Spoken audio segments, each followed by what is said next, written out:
they all maintained a balance in our homelands in states of such ecological paradise that if they had been left intact, they would still be in that condition today.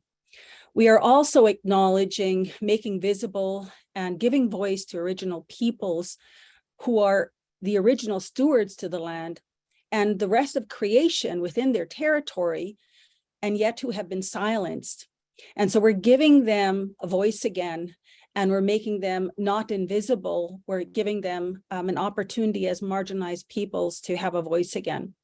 We're acknowledging that respect, relationship, and reciprocity are priorities in this new way forward.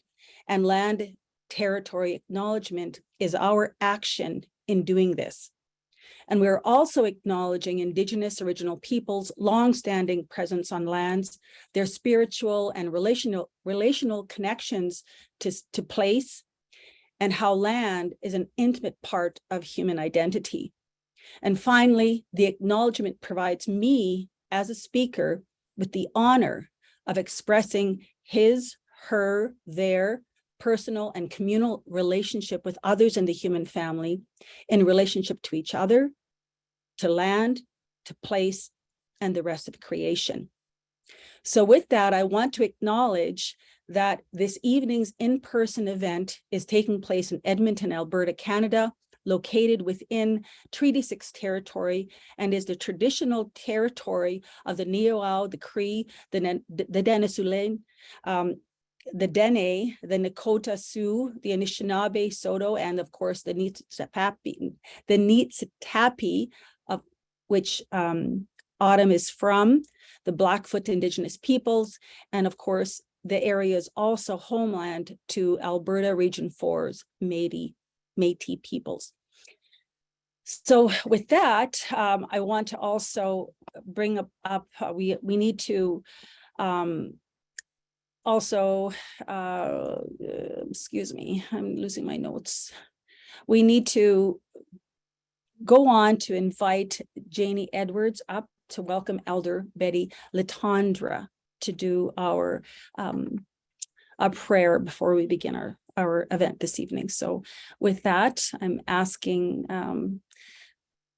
for Janie Edwards to come forward and do that for us.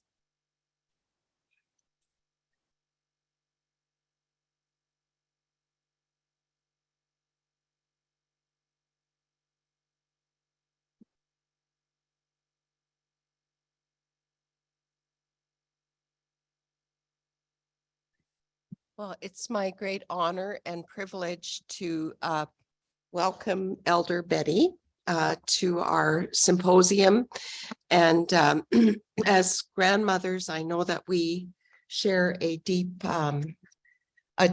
respect for water, and that in a way we have treaties with the water and the land, or we should have. And also, I know, Betty, that you mentioned that you grew up in, or that you lived on land that the tailings ponds are now on, and that you hunted and fished there. So you have a deep personal connection with that land. So I want to present to you the gifts of tobacco and cloth, and to thank you sincerely for being here tonight and for offering a blessing for the good outcome of these symposia. Ano tawing hot naus emawat samakoyan tamagi tos will nipi comes with tama em haya simagapsis. Hey. Thank you, Johnny.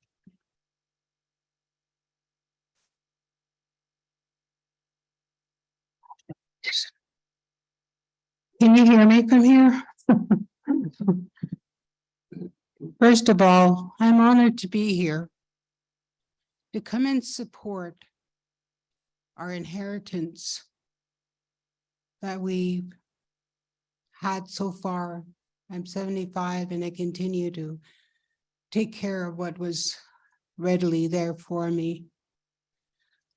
I say this in English because that's the most language people understand and speak today.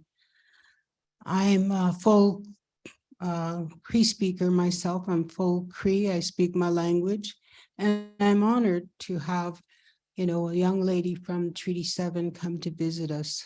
We're so respectful with our treaties.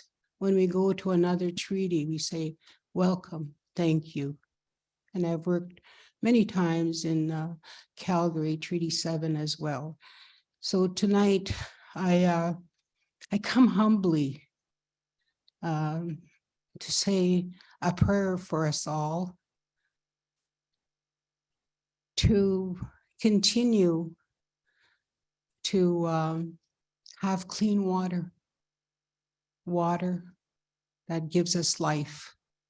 In our treaties, it says, as long as the sun shines, as long as the rivers flow, as long as the grass grows green, we know we'll have sunshine every day. The sun will come up. But how do we know we will continue to have the rivers and our lakes, all that water flowing freely, if we continue to destroy what has given us life? I say this on behalf of children now, future, and those yet to be born. So I thank you for listening to me, and that when we look at those treaties and how much we honor each other's treaties, but we forget sometimes what was promised in those treaties. And we must go back and make that right. Not only just us as Indigenous people, all people that we call Kakanata here in Canada. So with that, I'll say my prayer, a blessing in my language, the Cree language, which is embedded in my spirit from the time I was a baby, before we even came into this world. Amo tawi mao se mando kitskisko at the pizza gain and uska giskag. At the pay ya igwe sa gikiaste, kakekwe manias tamoya kapatitaya. Magego pugo katuskopaya kapatitaya wananhe. Pues kapatitaya. Igakwe na tukita kamsia. Ano sumagatapska kapiamis tamagean. E sino kutaga pe pituetsik. Ego mina mesuenegi gandu tautsik. Hakamemok. Tawasums nanak. Usim nanak. Japananak yaptum. Kawi pe toksigik negi kutagak. Temagi tawan anos nuta. Temagi tawan. Temagi no kakyo. Kaisatuske tumanitsay sino. Kakamemot pues kastaya seminoma. How temagi tonan stay. Absisni nan mana kapakwena moya igum stay. How examaga absis. I temagi tawan anaskumten. Hi, and thank you.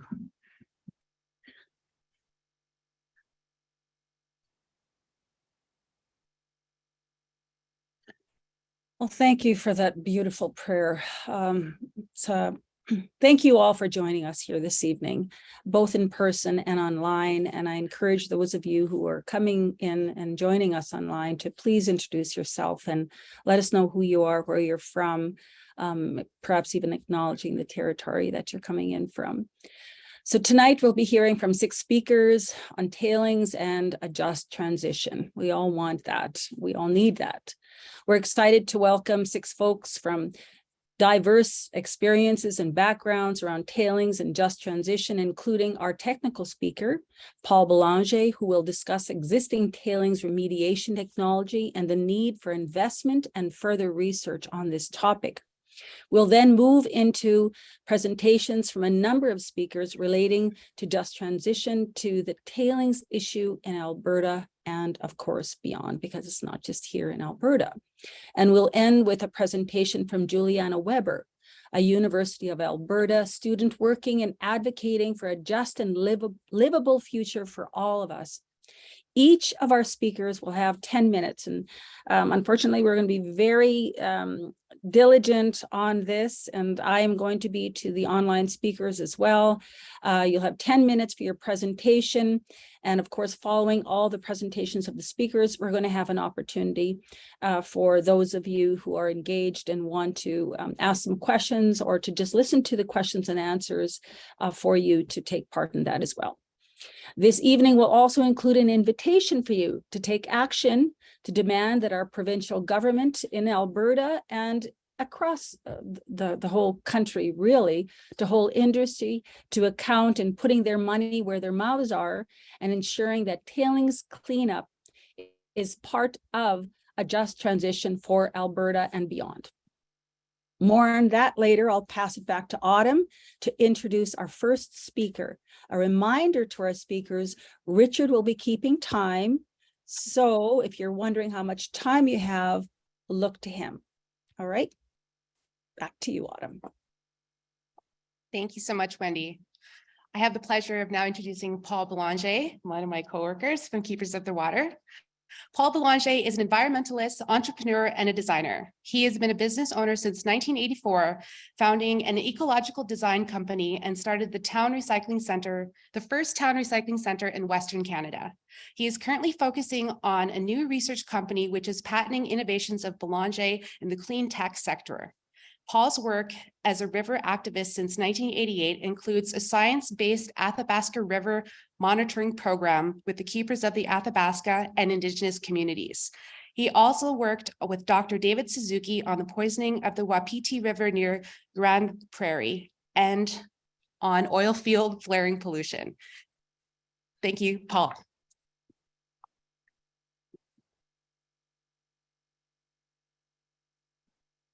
Thank you, Autumn. Yeah, if you want to put the title slide up, that'd be great. So I'm just going to quickly go through what the industry is proposing and what so many of us are horrified about, just to provide a bit of background.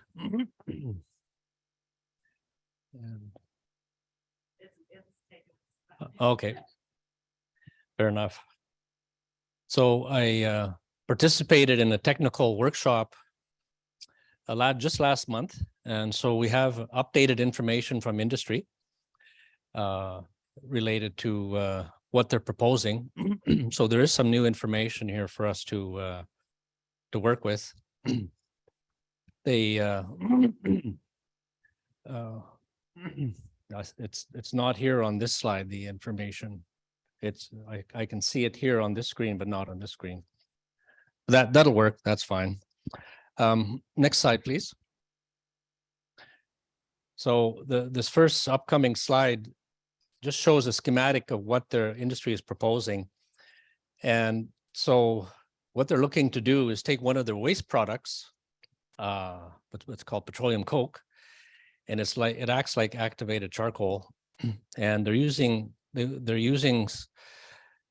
their test process, they're using this activated charcoal or petroleum coke to treat the water and remove metals, remove hydrocarbons, whatnot, and then transfer the water to a holding pond to let it sit and then discharge into the river. Next slide will show an actual photograph of their test unit. It's the size of a few football fields. So the highlighted pond is where the treatment happens. The bottom of it is the activated charcoal, and then the holding pond where the water sits for a few months before discharging or potentially being discharged in river is on the left. Next slide, please. So here are some of the results. They finished the test in 2021. Basically, the biggest problem is that out of these four charts here, it doesn't show clearly, but on the upper left is a chart talking about naphthenic acids. So you can see there's a reduction over time. On the right-hand side, naphthenic acid is down to 10 or 20 ppm, but that's still very high for that highly toxic substance. So that's as as good as they get, so as good as their pilot process has achieved so far. Next slide, please. And so they did some tests with their treatment process, and they had high death rate with certain species in some of their toxicity tests, including fish, in these fish tests where they put different species in their test water for several hours or a day. So the resulting treated material is high pH, very salty, and still high levels of naphthenic acid, which don't show here. This is Suncor's own slide. And they also still have to deal with some heavy metals. So we'll jump to the next slide yet here. So this is their own summary, their own report card of how good or bad their treatment system is. So what it shows in a nutshell is that there's no change in salinity. There's 3 heavy metals that are still a problem: vanadium, molybdenum, and cadmium. They've stripped other metals out to a fairly low level, and there's still a bit of ammonia. Next slide, please. So just to understand the size of this problem, roughly the industry is producing about roughly 10 million cubic meters of waste per day in terms of their production, and they want to increase production, increase this volume. So they have a problem. Their tailings ponds are full. They have nowhere to put this wastewater.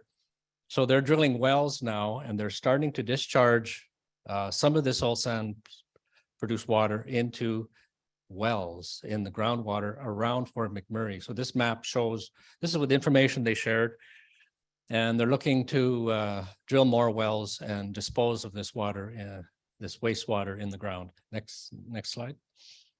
So this is their plan.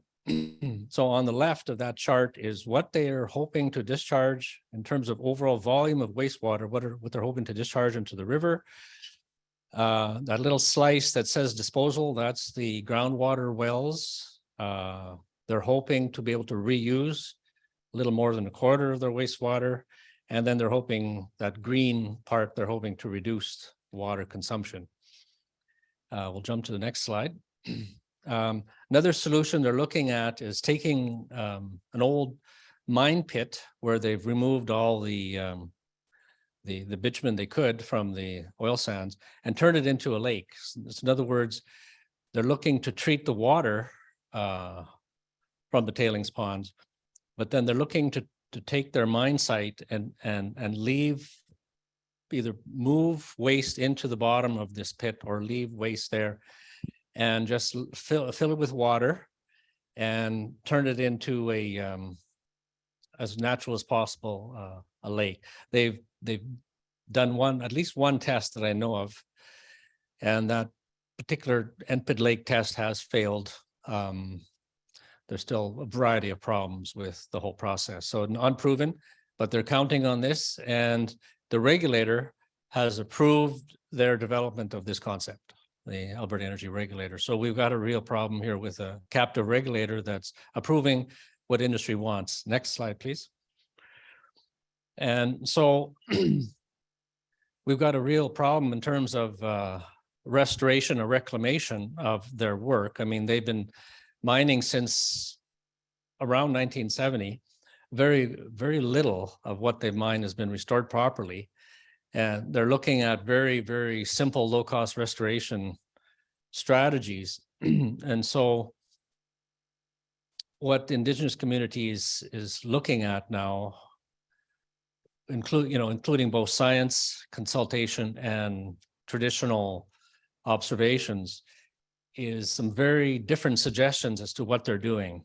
And so this is some information prepared by Carla Davidson, who's consulting she has a science-based background. She's consulting for Fort McKay, and she prepared this slide and the next slide, describing some of the standards that we have to promote and take a look at. Next slide, please.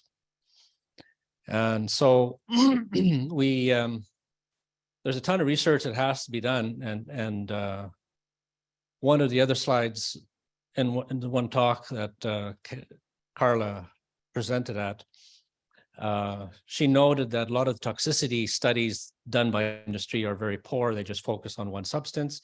There's no focus on the synergy of, let's say, the impacts of several different substances. So there's a huge amount of information research missing that the industry and government seems to be reluctant to take on. Next slide, please. So how can we get into a better discussion of solutions? Well, one thing we have to do is basically we have to come up with our own answers and not listen to industry and government to the extent we have been. Next slide, please. So, so the reclamation record is really poor. Basically, industry is looking at very, very low cost strategies that just don't work. And in effect, what they're doing is sacrificing the land and water in exchange for money or for profit for their shareholders. So there's no chance for any other kind of economy to exist there, because it's a type of extraction economy that's basically destroyed the northeast quadrant of the land, and also now through acid rain is also doing damage to part of northern Saskatchewan. And next slide. So there's a lot of work that has to be done in order to find a system that will deal with this issue properly. Right now, we don't have a governance system that can properly deal with the problems. So the changes needed are many. So, and that's, I'd like to pass it on and wait for questions later on.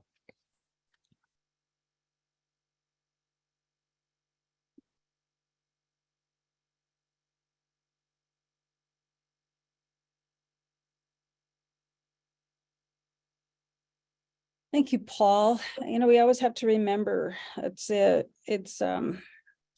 just keep in mind that whenever this is very heavy stuff, and I was told that we always have to remind ourselves and remind each other when we're talking about very heavy stuff, that we have to always remember there's hope. And so just remember, we're all here, we're all present, and we're all engaged, and there's a lot of hope because I'm here and you're here, and we're not done yet. The story's not finished yet. Okay.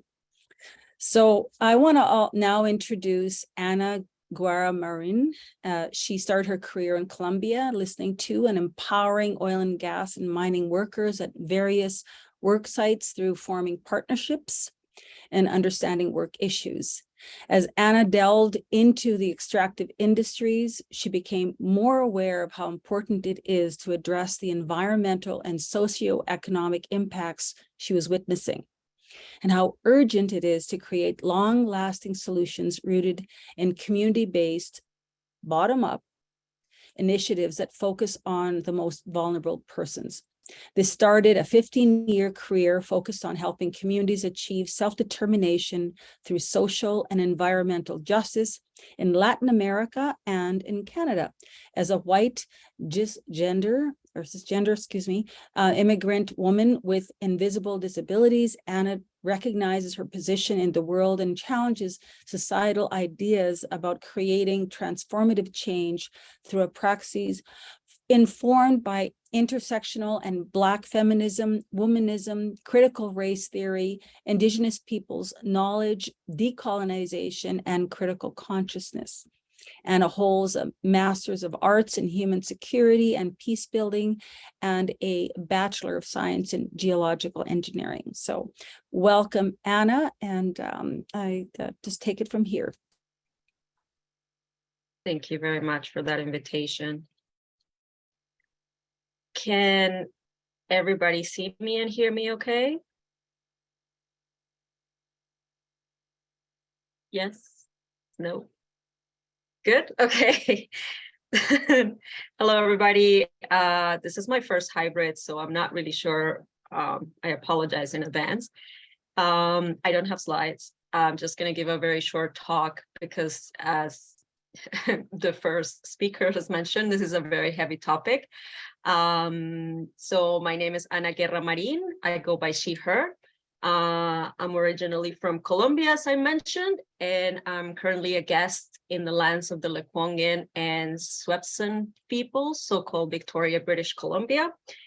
And I will tell you that while I was a geological engineer in my former life, I had 10 years of experience in the extractive industries. And during this time, I had direct experience in tailing management, from large-scale technological and environmentally approved projects to artisanal scale projects where tailings were just simply dumped in the areas in both Latin America and Canada.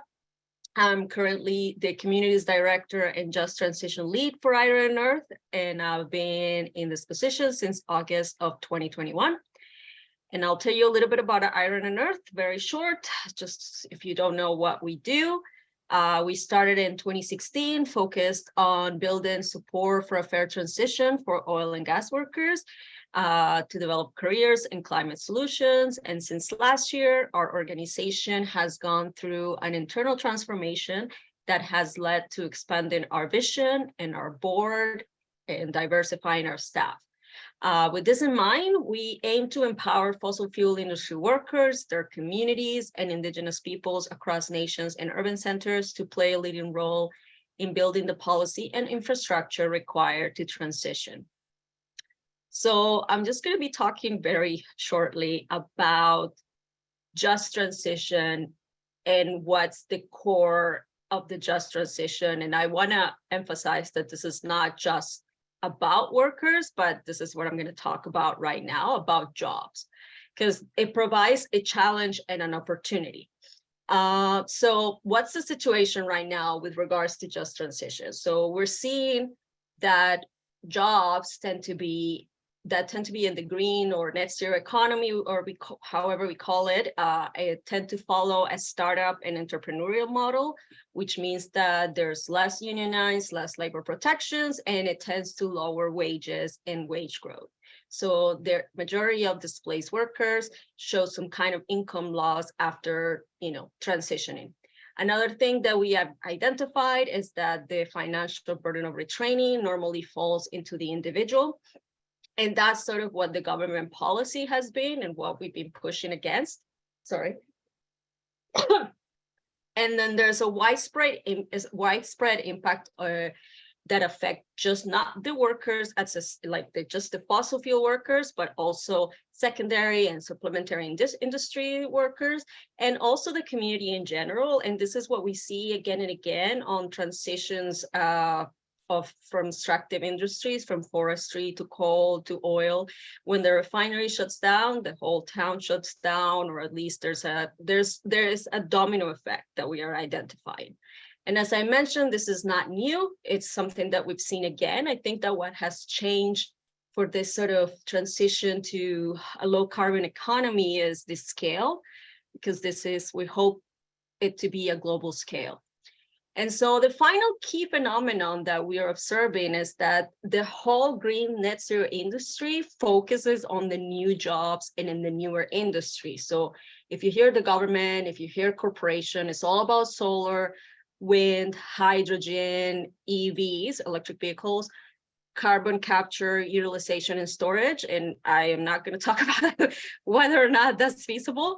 But anyway, so that's kind of the push. If you hear the government, what the federal government is doing, they're really pushing for that. And then little emphasis is placed on existing industries that are already green, such as care work, healthcare, education, environment, which tend to be gender, racialized, and have generally low wages. So when we're talking about a transition, at least from the job perspective, again, this is just a very, very small part. We must include these industries and push for the necessary investments. And with that, it brings us back to the tailing component, because if we actually provide investments to the environmental industry, Paul just mentioned that there's really not a lot of money that goes to this part. We can create jobs in land reclamation for oil tailings, to repurpose land, and also for tailing management for mineral extraction, which is a fundamental component of the green industries. And that opens a bit of a conundrum, or like a little bit of a can of worms, because as we are transitioning from oil, from fossil fuels at a very, very, very, very slow pace, resource extraction will continue and is now linked to the green future that is posed, like our EVs, solar panels, they all have minerals. And with that, the environmental and land conflicts will continue. The conflicts with indigenous folks, the conflicts with folks in the global south, those issues will continue.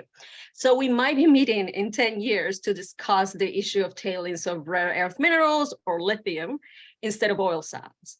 However, if we allow the government to pursue the development of blue hydrogen, we will continue to have oil sands tailings in our future.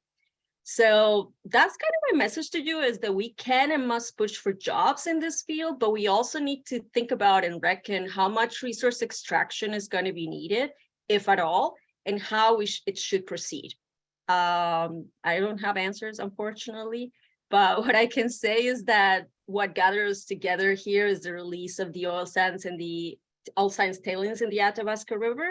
And I hope that we'll all continue to learn and unlearn about this issue. I think this 3-part seminar really shown us that there are many interconnected components that need to be considered. So it's not just the technical, not just the environmental, but all together along with the social, land rights, indigenous rights, and it's a work that is going to be ongoing no matter what kind of regulation passes.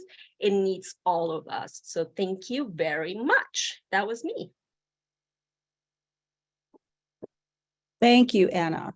Oh my gosh, that was so wonderful. Thank you for sharing those words. We need more people that understand the connection between Indigenous solidarity, Indigenous rights, just in terms of the work that the messages that Indigenous voices around the world bring to local, national, and global perspectives on this issue.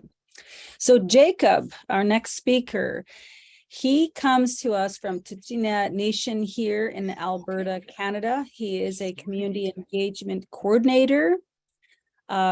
Somebody's mic is on, I think. Could you just check your mics, everybody? He is a community engagement coordinator for Indigenous Climate Action, an Indigenous woman-led organization dedicated to creating a world with sovereign and thriving Indigenous peoples and cultures, leading climate justice for all of us. He is first joined the climate justice movement in 2015 after hearing about No Dakota Access Pipeline. That was a big one, and the struggles that the Standing Rock Sioux tribe were experiencing by the state at that time. It also brought him back to the Idle No More movement that swept across so-called Canada in 2012. So I'm welcoming you, Jacob. I'm looking forward to hearing your words. And so please take it away from here. Thank you. Thank you. And you can hear me okay? I'm assuming everybody can hear me okay. I am currently at COP27, Conference of the Parties, which is a part of the United Nations Framework Convention on Climate Change. It's happening in Sharm el-Sheikh, Egypt this time around. It's about 4:30 in the morning here. So I'm really honored to be welcomed into this space, and I'll do a introduction in my traditional language to start things off. Dedanist Eda Size Jacob Crane. Hello everyone, my name is Jacob Crane. I'm from Tsuut'ina Nation, which is located in Treaty 7 territory. I've been a part of the Indigenous Climate Action team for just under 2 years now, and I spent the majority of my time there as the Just Transition lead. And so that's one of the reasons why I was looped into this conversations. And so I'm really honored and happy to be a part of this webinar, this conference. And I guess what I wanted to talk to you a little bit about here is what is a just transition from an Indigenous lens?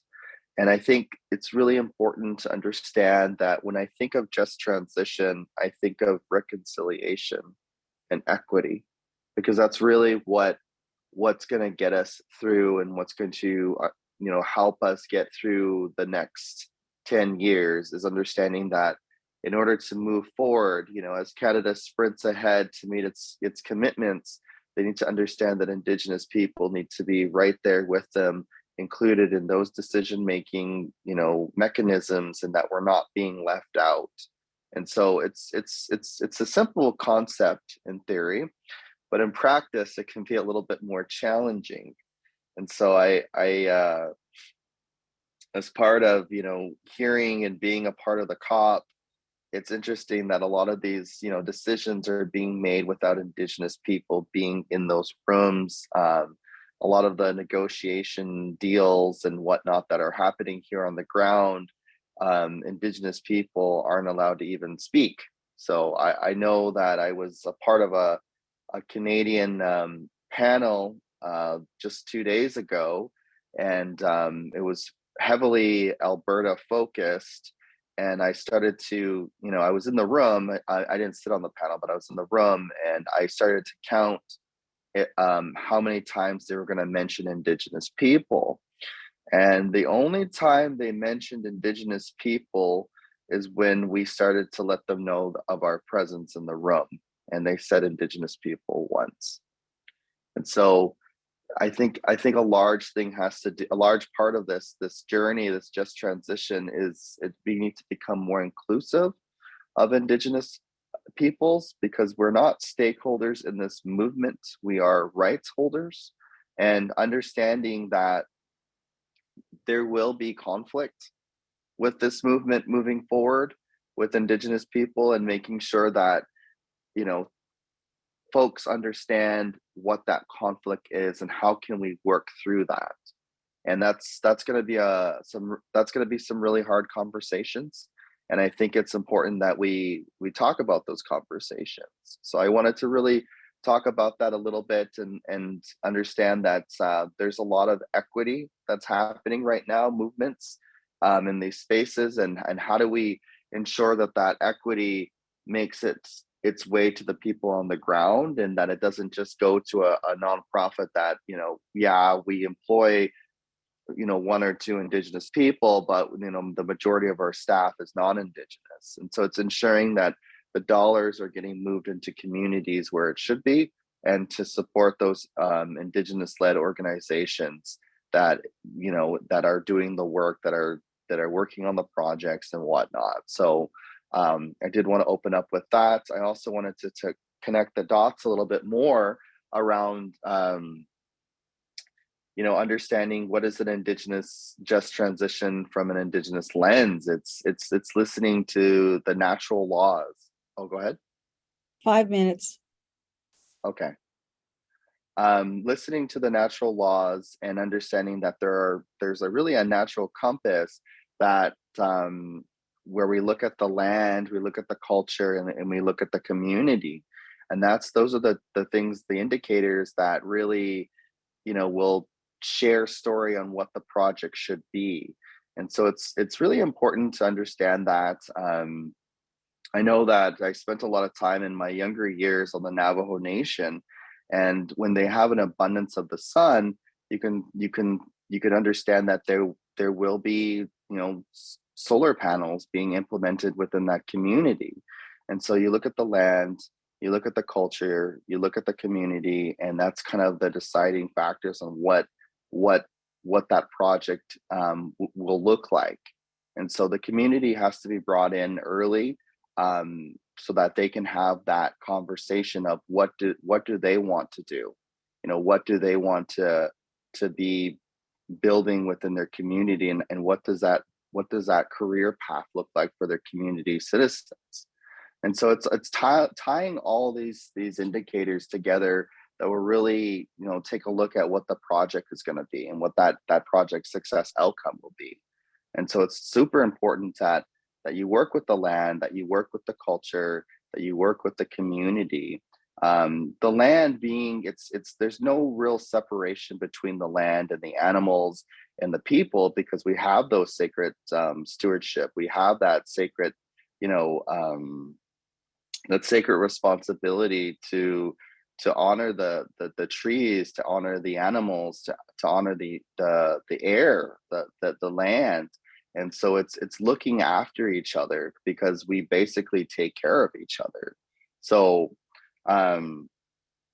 shifting gears a little bit, there is, again, bringing back that experience that I had, that lived experience that I had the other day around the so-called Canadian Pavilion, where there was a panel going on that was, heavily Alberta focused. And, when we talk about diversity and inclusion, we need to ensure that there are Indigenous people and members of the BIPOC community that are present in those spaces. Because when you have a panel that's, mostly non-Indigenous, mostly no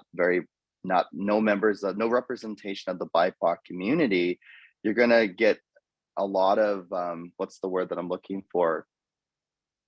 I guess pushback, because these are the folks that are making, the regulations, and they're creating the policies that will basically govern what that just transition will look like.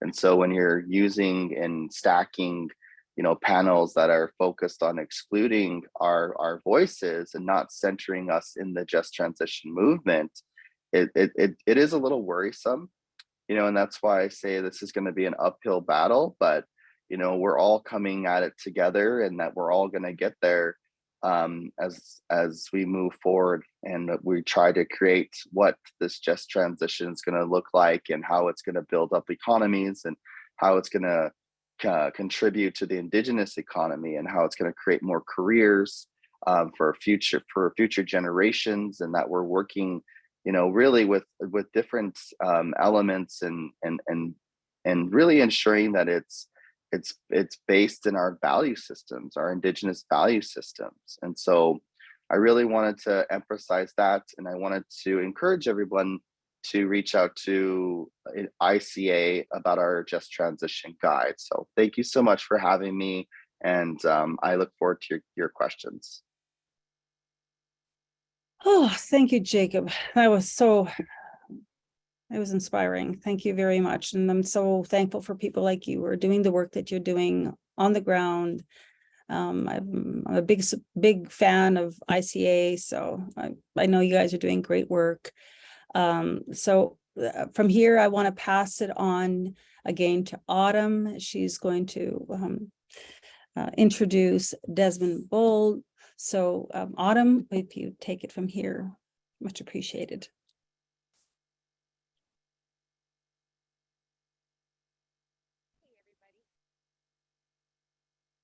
Hello. Okay. Hey, everybody. Actually, we're going to be introducing Juan Vargas, is our next speaker. Juan is based in Edmonton on Treaty 6 territory. Through organizations like Climate Justice Edmonton, Juan is engaged with hundreds of Albertans about a just transition, mobility justice, and worker-oriented municipal advocacy. Born in Colombia, multiracial and cross-border perspectives deeply inform Juan's work, having completed research capstones on environmental peace building and energy transitions in South America. When they're not organizing, Juan can be found enjoying local art and theater, bird watching, or scheming to amplify the presence of communities of color in these spaces. Please welcome Juan.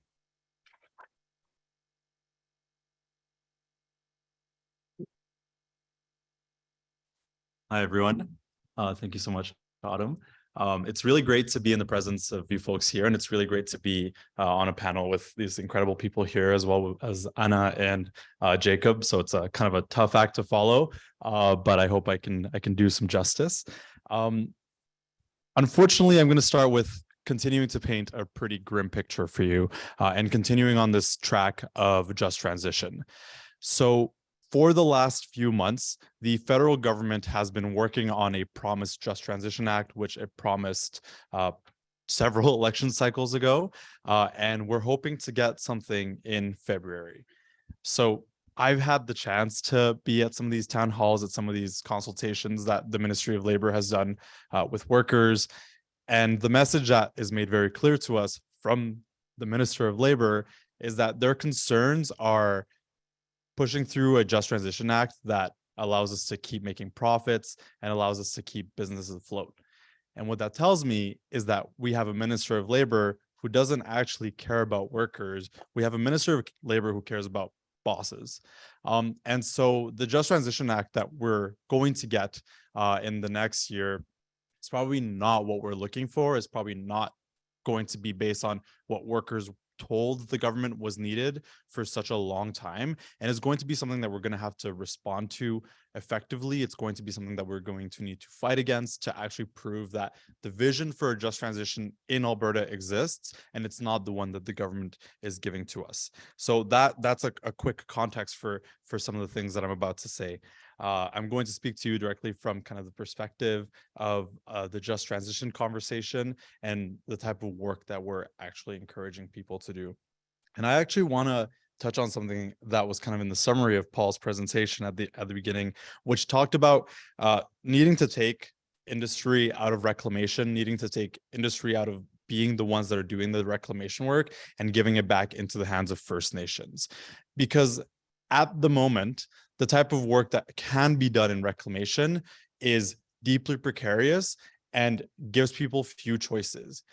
Either you can go and do reclamation work for an oil giant that doesn't relatively actually care much about the quality of reclamation, or in a lot of cases, you can work for small reclamation companies that are in some ways nonprofits, in some ways just generally small.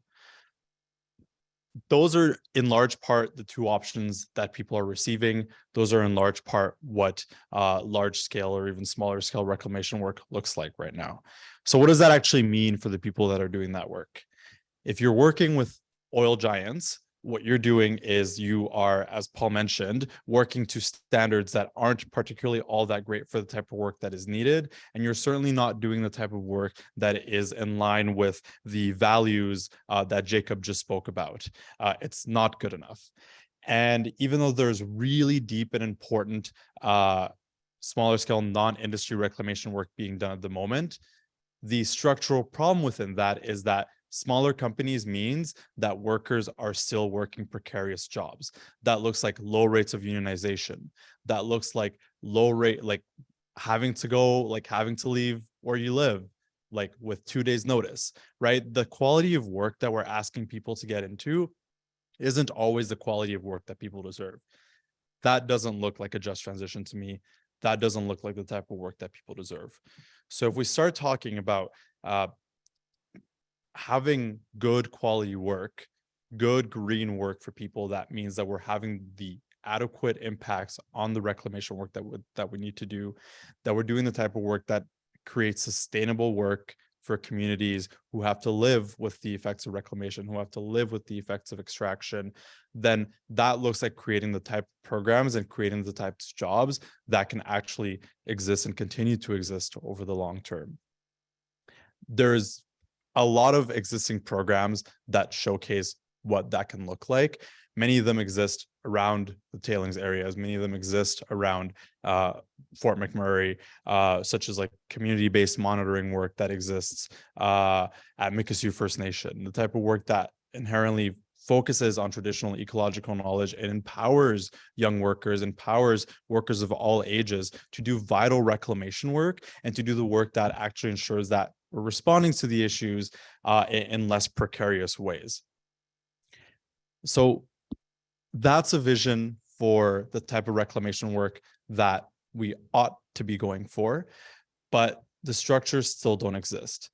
If we know that the Just Transition Act that's going to be delivered to us in February isn't going to be enough, then the only response possible in preemption and in reaction is a massive movement base, like a response from the bottom up. And that looks like the type of work that we're doing here today. That looks like the type of work that all of you do when you go back to your communities. And that also looks like creating new movements for Alberta. So I'm going to switch to talk a little bit about one possible movement. And one thing that I left out of my bio, I organize with Climate Justice Edmonton, and I'm also the prairie organizer for the Climate Emergency Unit. It was from my Climate Emergency Unit bio, so I wouldn't, name it in there. So if we know that there are models of reclamation that exist, that work, that fall in line with local knowledge, that fall in line with natural law, that fall in line with values of good union work, of good work in general, but we don't have industry that is willing to give it, we don't have a current government that's willing to give it, then we need to fight for it. And the campaign that I'm working on, the campaign that we're hoping lots of Albertans will join in on, is a campaign that we're calling a campaign for a climate core, CORPS, not core like really strong abs, although maybe if you want them. And the value inherent in this is saying we are at a watershed moment, not just in Fort Mac, not just in places where there's a high rate of orphan wells. We're at a watershed moment all across the country. We are at a watershed moment all across the province, where young people and people of all ages know that the type of work that's being offered now is oftentimes insufficient. And they know that if they can get work, because tons of people are leaving this province because they can't find work, the work that they can get feels a little bit meaningless because we have this large Damoclean sword called climate change looming over our heads. And so the type of work that we need to be fighting for is good, green, unionized work. And that looks not just like jobs in reclamation, like the ones that we're speaking about here today. It also looks like doing the type of community care work that Anna spoke about. It looks like doing the type of retrofit work to ensure that the homes that we live in are ready to respond to longer, hotter days, rainier days, more like freezing rain days, right? Like that's the reality that we've unfortunately checked into some degree, but that doesn't mean that we lose all hope. There are opportunities for the type of work that ensure that we have a fighting chance against climate change, and the models for a realistic, real model of response that centers traditional ecological knowledge exists, and it exists in Fort Mac, and it exists all across the province. And what I would posit to you is that if private industry isn't willing to do it on their own, then we give the power to First Nations to do the work. We expand the public sector to give people good public sector jobs that are unionized, that are valuable, and we make the industry pay for it. Because if they're willing to pollute to the degree that speakers are speaking about, then they ought to be paying. They have to pay for it, right? This is the type of work that we deserve. This is the type of fighting chance that we deserve. And this is the type of movement that we deserve to be fighting for in Alberta, not just in Fort Mac, but in High Level, in Medicine Hat, in Taber, in Calgary and Edmonton. Everywhere where we are seeing the clear impacts of climate change, and we have a clear opportunity to fight it. But we can only fight it if we band together and demand strong job action. Because for the longest time, the oil industry and its cronies have told us that to act on climate is to act against jobs. The opportunity that we have here is to say, we know that's not true. To act on climate is to act on jobs, and we're not going to take anything less than we deserve. And that's the challenge that we have before us. But I think that moments like this shows us that we're ready to act.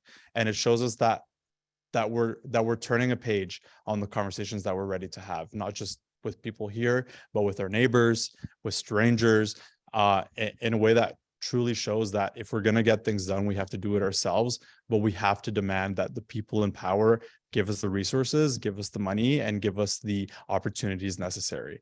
But we won't do that if we don't put up a fight. So this is my invitation to you. Let's keep putting up a fight. Thank you all so much for the invitation. And I'm looking forward to chatting with the rest of the people. Thanks, everyone.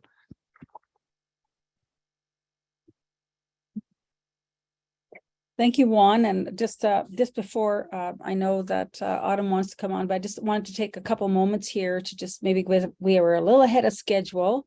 So I just did want to give some credits to the people online that have been posting things. There are individuals, Korean, for instance, can we afford profits with the demands of the land in Alberta? Should we be asking for a naturalizing of industry, of resource extraction and land reclamation, and abandoning private enterprise since they have absolutely failed?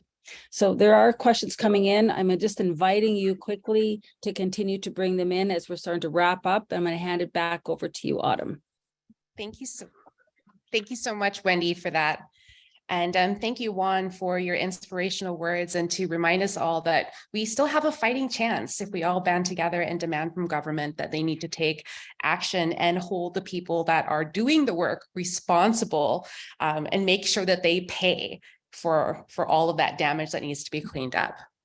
Our next speaker I'd like to introduce is Chief Desmond Bull. Desmond Bull is an elected leader of the Louis Bull tribe of the Massachusetts First Nation in Treaty 6 territory of Alberta. Starting in the field of education, Desmond began working for Massachusetts in 2002 and continued till 2013. The employable responsibilities in education began with his role as a teacher's assistant. With continued training, he added responsibilities such as a youth career development, events coordinator, and IT personnel.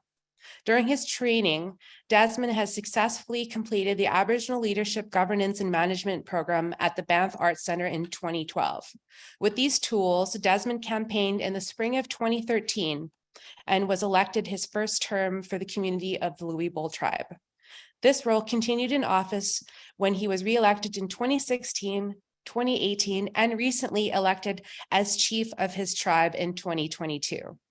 His role as a leader has allowed him to sit on various boards in the Massachusetts provincial, federal areas, and which he still continues to do.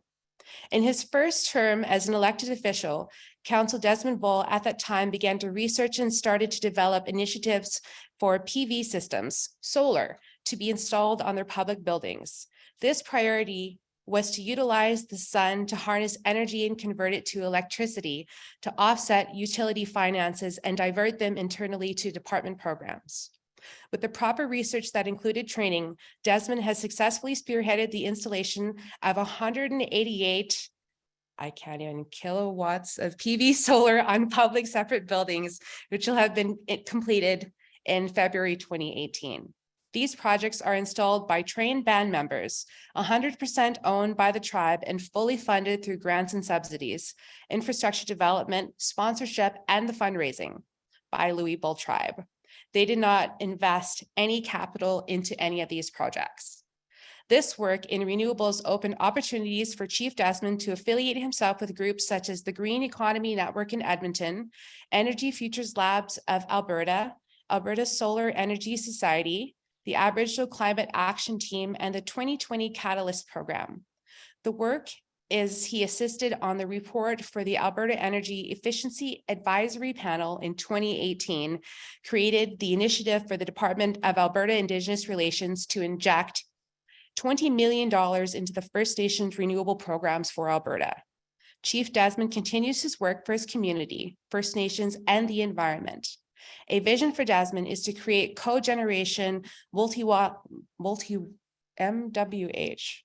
He can explain that, electrical systems to provide all electrical needs for his tribe and surrounding communities. Alongside these systems, Chief Desmond Bull wants his tribe to own their own utility grids, create their own utility services, utilize biomass for waste management, make the shift to electrical vehicles with a battery storage program, initiate food and water sovereignty programs, all while creating capacity development for their members in all of these fields. Chief Desmond realizes that these are lofty goals and must utilize the treaties, UNDRIP, and TRC to create partnerships, collaborations within industry, education, government, and fellow First Nations to bring these goals to fruition. Please welcome Chief Desmond Bull.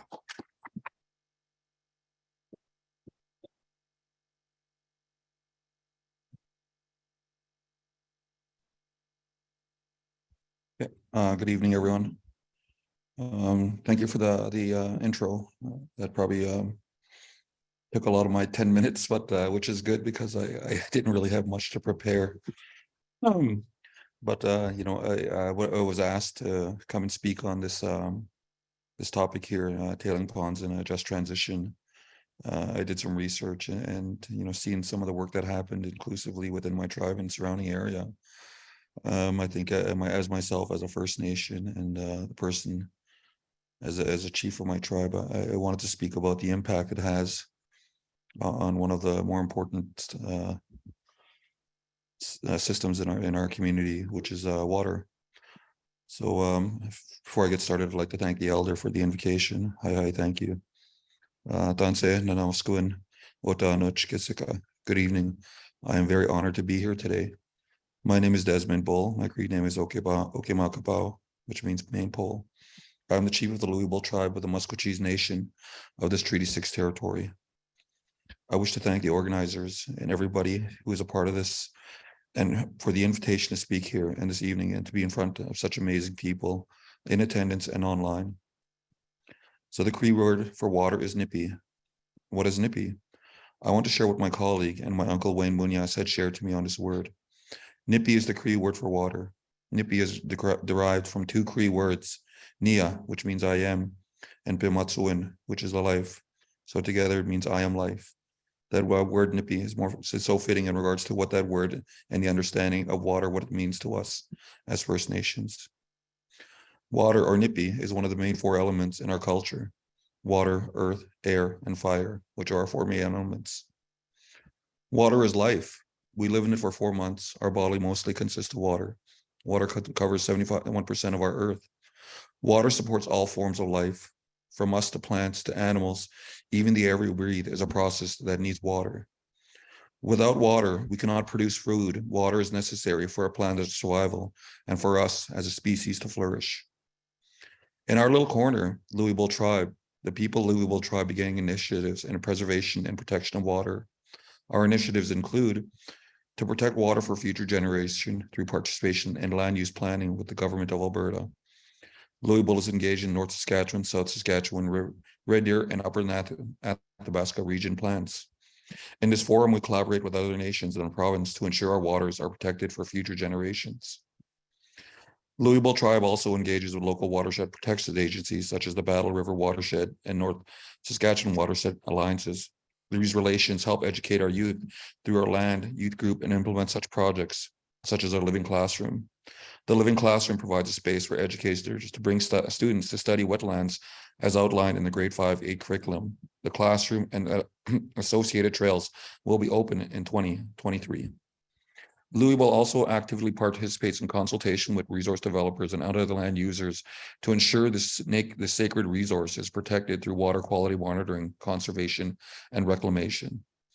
My tribe is currently finalizing a source water protection plan for the reserve lands to ensure we have a sustainable source of drinking water for future generations. My tribe, through the Land for Prosperity project, has the Aquatics Habitat Restoration Program and is working to restore watersheds and wetlands within lands owned by our tribe. Streams and tributaries within the Battle Lake and Battle River watersheds are being restored through fencing and to restrict cattle from accessing areas, as well revegetation of the shorelines and embankments. As with Louisville and many other Indigenous, Métis, and Inuit groups, we knew our ancestors' connections, the importance and sacredness of water. We have not lost this knowledge and work hard to defend NIPI with our treaties and advocate for Mother Nature on Turtle Island. Water is a human right, and everyone should have accessibility to clean water. Although in this country that is rich and abundant in resources and financial asset, 75% of First Nation communities are at high or medium risk of contaminated water, with the majority on boil water advisories. This is impacted by industrial growth in the oil and gas industry, impacted by Mother Nature in every facet. From fracking to tailing ponds to gas oil exploration, and an industry not fulfilling the obligation to proper reclamation or remediation in our treaty agreements had caused a lot of this contamination within our water systems. As First Nations, this and other catalysts had a major impact on our environment, our medicinal plants, the animals we hunt, and the water we drink. Capitalism without an environmental conscience is destroying our planet. There's no denying water is essential and is an important commodity on Earth. In the future, water will be a financial asset that will be exploited. We must act now as a species to uphold rights for clean water and protect our waterways before we reach a point of no return. Without the basic necessity of water, our planet cannot survive. And if our planet cannot survive, we cannot survive. How can we get there? To uphold rights and protect water, NEPI. We have treaty agreements that outline we as First Nations must live alongside Canadians alike. We must share resources and develop this country together, maintain environment through best environmental practices, while upholding the treaty right to proper reclamation or remediation that will be reverted to its original state. Our treaties are not only for First Nations, but for all Canadian citizens to flourish, to thrive, to survive, and build a promising future for future generations. So as I speak about water and the impacts that industry has, especially tailing ponds, just keep in mind that we can work together toward proper reclamation or remediation, work toward the common interests of calls of actions and truth and reconciliation, work toward that common interest of making this country better for everyone and those next 7 generations. I thank you for your time. I'm honored to be here. Hi, namaskaman. Oh, that was really, thank you, Desmond. I've never had the honor of being in your presence, but hearing your powerful words certainly is inspiring, and it's good to know that people are doing this work. It's very important work that we are all here. I believe that our attendants today are committed to creating a common vision. So our next speaker is someone who has been very involved. She's a young individual, and she comes to us with a vision of her own. Juliana Weber, she's a 17-year-old who began climate activism in high school, junior high school actually, and is tonight representing Edmonton Youth for Climate. She helped create a climate warming stripes mural visible. I haven't seen it on White Avenue. Next time I get to Edmonton, I'm going to make sure I take some pictures of it, Juliana. And she called it the Visions for the Future Edmonton's Climate Art Project, which showcased art that expressed Edmontonians' feelings about climate change. She's currently working with the city to ensure positive action on climate change, specifically around bike lanes. And those of us who have the use of bikes and like the use of bikes, we can understand this. Make sure that the budget includes climate justice. Juliana is a member of the Rewilding Committee in her community with the goal of reintroducing native habitat to central space in the neighborhood. She is a first-year student at the University of Alberta, majoring in land reclamation. So welcome, Juliana, and please take it from here. And I'm looking forward to listening to your words this evening.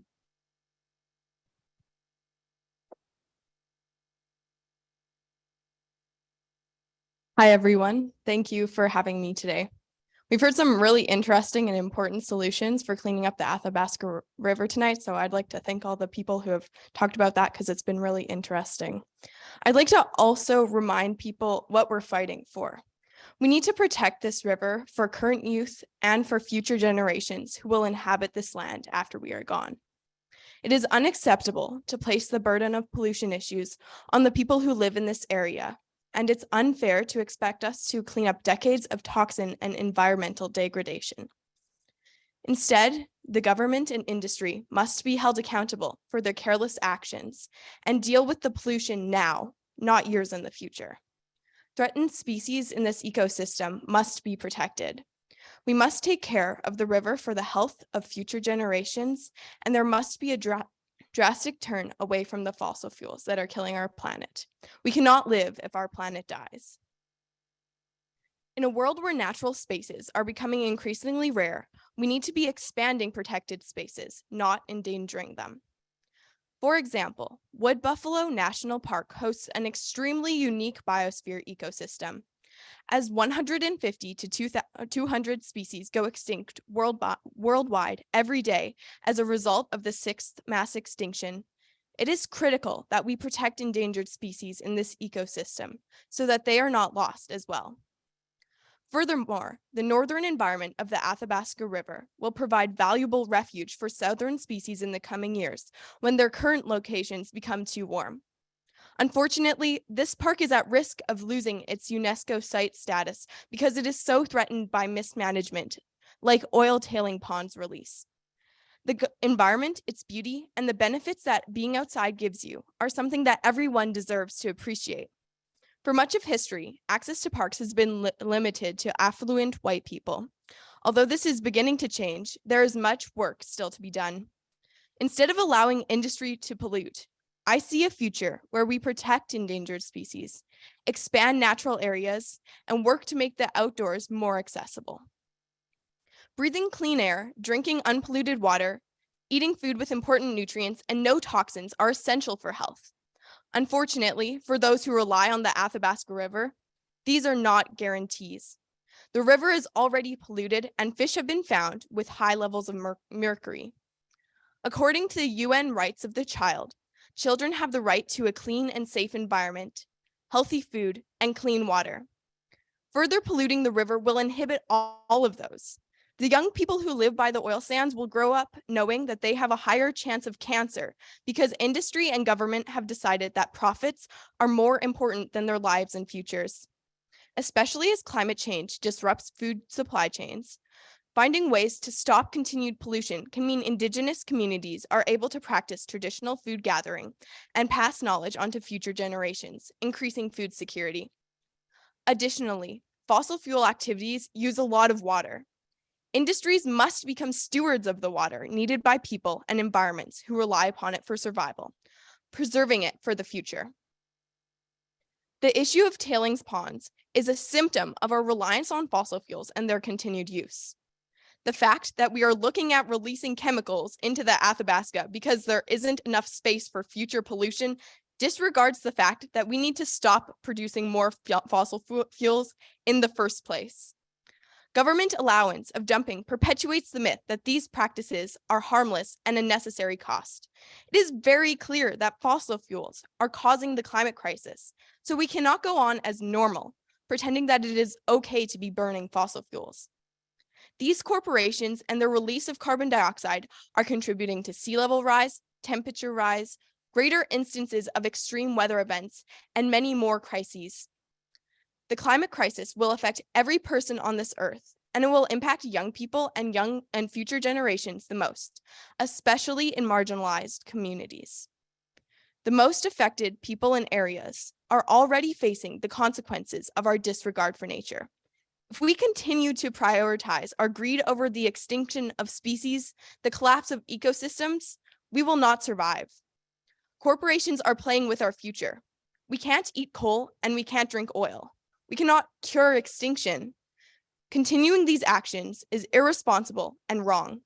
People are and will continue to suffer as a direct result of these actions.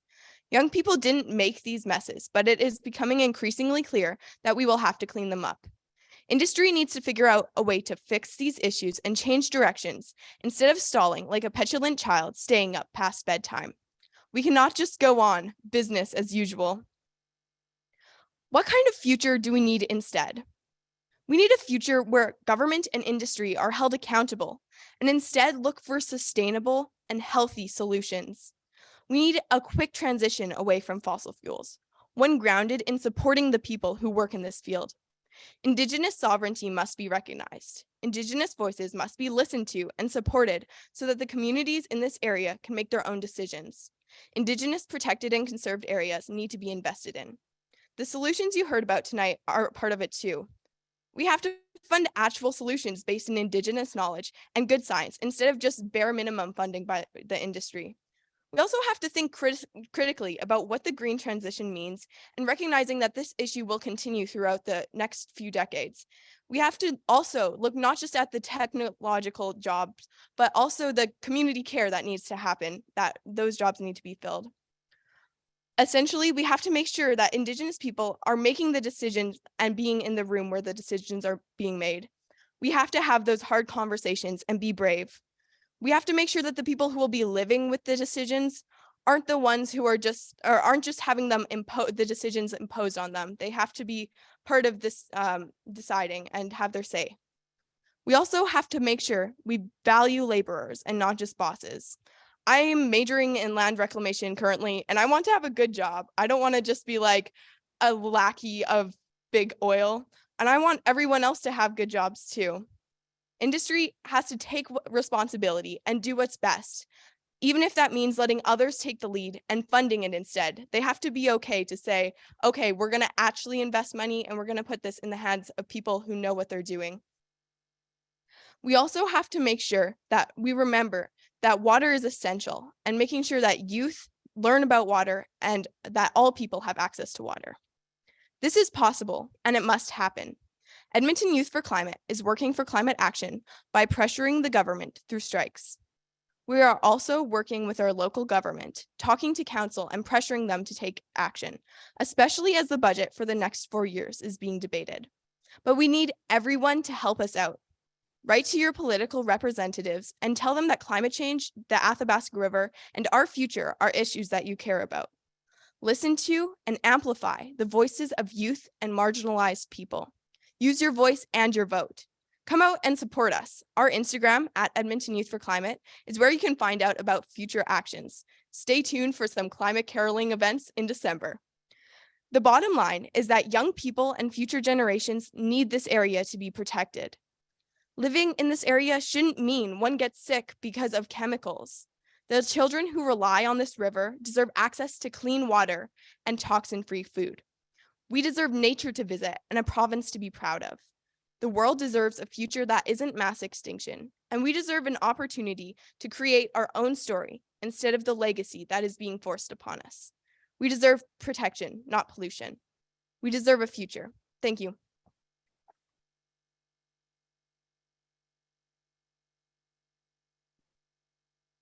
That's the voice of our youth.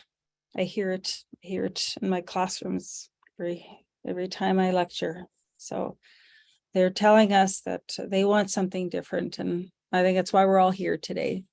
Thank you. Thank you so much for your words. I can't tell you how much that I feel really burdened. So Juliana, thank you very much for the work you're doing. It's important work. So this brings us kind of to what we want to make sure that we get the participants of the webinar and those of you who are very action oriented to what are we going to do now? You know, well, it's great that we have these wonderful speakers, and I thank all of them for sharing their experiences and their knowledge. So we want to take a few minutes to kind of look over some of the questions and answers and kind of how to introduce maybe how we move forward from here. And one of them is a letter that we're inviting you to participate in. It's a letter that we're hoping that you will send to your local MLA, as well as the Minister of Environment and Protected Areas, Sonia Savage, asking the provincial government to hold some of the work and some of the things, the important things to be in account for putting their money where their mouths are and ensuring that tailings cleanup is really a part of just transition in Alberta. You can access the letter to send to your MLA by scanning the QR code on screen or clicking on the link in the chat. If you are attending in person, the link will be sent to you following the event. So now, this is the part, I was trying to, and after I sent out that one message, I started to get some responses from those of you online, but we're going to start to try to have a little bit of a discussion, questions, Q&A. We'll start by the audience in person and then move to the online questions. So go ahead, Autumn.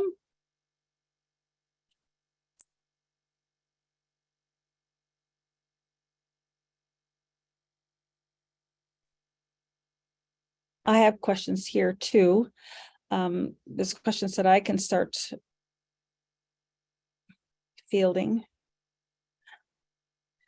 All right, so when we look at what has happened to the people and the land near the tar sands and its destruction, this is coming from one of our participants, Jody specifically, asking a question like, leaders are signing agreements and people should be that have been not benefited. Why are they the ones suffering? So this is continued, and the question is, I guess, where do we go from here? If I'm reading Jody's question very clearly, yeah, it's heavy, kind of heavy stuff, right? So I don't know if any of the presenters want to respond to that. I've got a couple others, and those of you who are in present, you may want. Sorry, Wendy, do you want to repeat that? We just had Zoom crash over here, so we missed the question.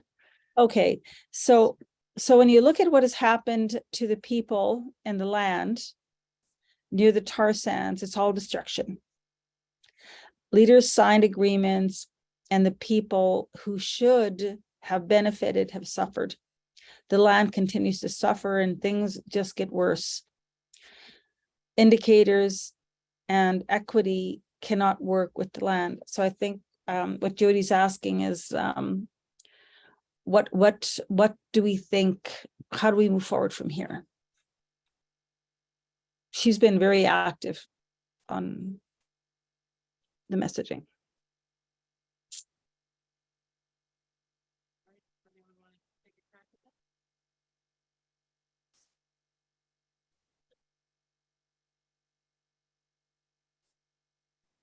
All right, that's feeling like a pretty big question here, Wendy. Just wondering if there might be another softball question that you want to start us out with. We're just getting our feet after Zoom crashed. Okay, so how and who do we reach out to provide information on 2 and likely 3 technologies that can improve on the numbers provided in the slides? And I think it's responding to maybe Paul, or maybe it might be Jacob's. I don't know. No, Jacob didn't have slides, so probably is Paul's. That's probably not any easier. Okay, so no, we can get Paul up to respond to that. Okay, thank you.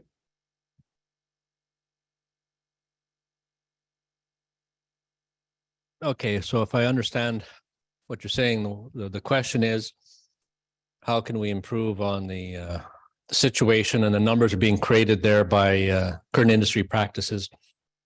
And well, in my observations, and just off and on this particular issue for the last 20 plus years, there's been some wonderful technology, or better technology anyways, than what's being used now, offered by government research, by independent research, offered to industry, and much of it rejected by industry. Better or cleaner practices, or just different practices that create different results.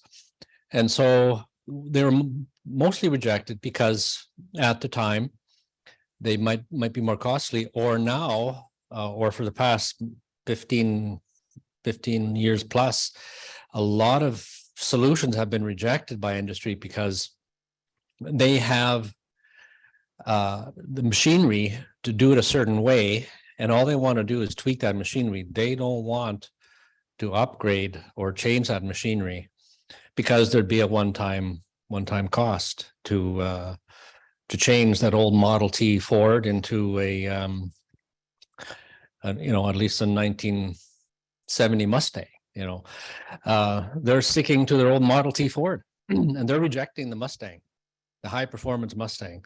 And so it is pretty remarkable that what they're doing there, what they're using, is a technology that was developed in the mid-late 20s. It's approaching 100 years old. Very, very old, dirty technology. They need to badly upgrade to create better results.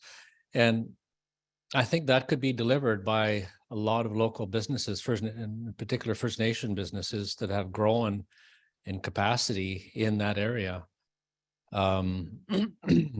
There's huge improvements possible, but there is a one-time cost. Another thing we have to look at too is we have to seriously get into the dialogue of capping production. Right now on the table, pre-approved, is increased production.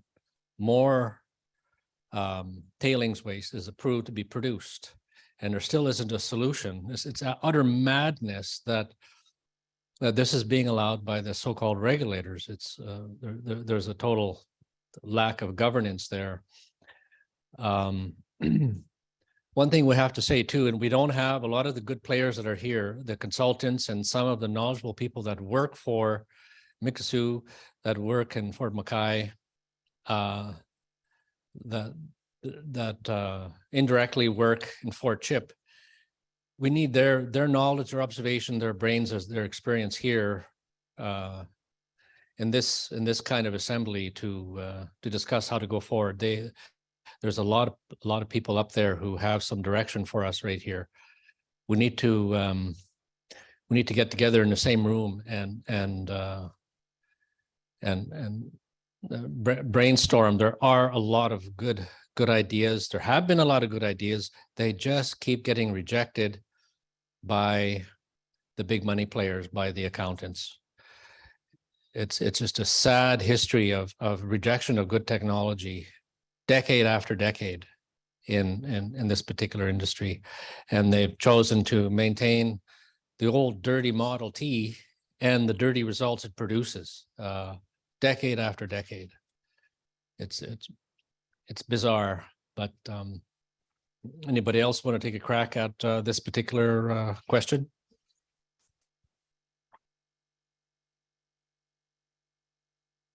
Thank you, Paul. I think we're going to open up the floor here for questions, and then we'll go back online to answer some of the online questions. So does anybody in the audience today have a question that they'd like to bring forth? Okay, sure, come on up.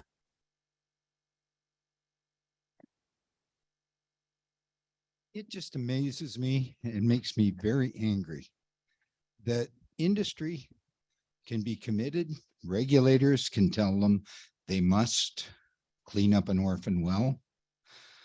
It is clear when they went into it what they needed to do. And then we have a government that pays them to do what they were already supposed to be doing. And yet they can still give record profits to their shareholders. Until we make it impossible for them to make money driving the old Ford or the old Model T, we have to make them pay for the damage they're doing. And I think that the only way that's going to do it is if enough people are angry enough and stand up to the government that we have. We need to support the Indigenous people. We need to support the communities that suffer, and we need to stop being quiet. Thank you for that. Thank you for your comments. Do we have any other questions? Yes, please approach the mic.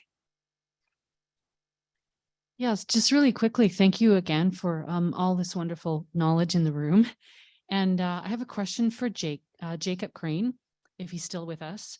And it's in regards to COP27, and if he feels that there is a perspective that the just transition doesn't have enough of a voice relating to his community, and I guess a number of communities who saw the lack of, I guess, the normal suspects and whether or not we are creating animosity that needs to be there in front and in the forefront to try and create a bigger voice, a voice that needs to be heard, and whether he's experiencing that. And I guess I'm wondering how his experience has led him to also think about those things, if that's what he would like to share, if that's possible, and if anybody else wants to share, that experience. And I think it's important because it's an impact on myself. Have been moved by a number of aspects of what you've explained in your voice. And I just wanted to say how we can amplify that voice. Thank you. It's a great question. I'm going to keep my camera off just because of connectivity issues that I'm experiencing on my end in Egypt here. You know, in all honesty, I think, well, I'll just call it out. You have a minister of energy who is now the minister of protected lands and I believe the environment of Alberta. And so I think that's part of the problem is you have somebody that's, you know, is so big on sell, and then now they're in charge of protecting, you know, lands. And so it's interesting to kind of see how that kind of that dynamic unfolds. And so and folks using, you know, that are folks who are creating these regulations for the province, and they're not including our voices whatsoever. Like I bring this up again because this was such a painful panel that I was watching, is that, you know, they didn't even mention Indigenous people once until we laughed at them. So that's problematic. It's problematic that we have a minister who was, you know, up until a month ago was the Minister of Energy in the province of Alberta, so-called Alberta.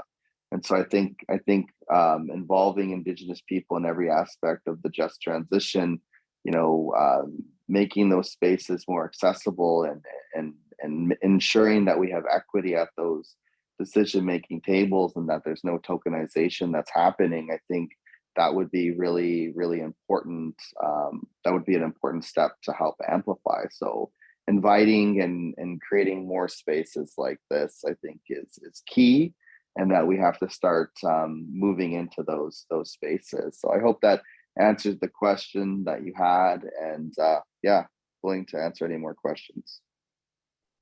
Might just take a quick question here. We're also live on Facebook, and our camera's doing some funky things there. I'm just going to turn that off for a sec. Joys of hybrid events, as there's always batteries running. But we do have another question for you, Jacob, from the Facebook live stream. Do you hear any strong calls for return to traditional economies, even in highly agriculturalized areas like Southern Alberta? I'm sure there has been calls to action around that. The COP is like, how do I explain the COP? There are so many things that are happening at the COP. There's side events, there's actions, there's negotiations, there's a lot of drafting of high-level documents. There's a gazillion pavilions that are happening. So it's hard to be in all these places at once. I've been kind of supporting the Indigenous peoples, the International Indigenous Peoples Forum on Climate Change, which is located at the Indigenous Peoples Pavilion. I attend the caucus, the Indigenous Peoples Caucus, every morning. So that's kind of where the brunt of my work has been since I've got here on the 4th of November. So I haven't really been able to really dive into other conversations than the ones that aren't around Article 6. So the majority of my ears have been to Article 6, 6.4, 6.8. So anyway.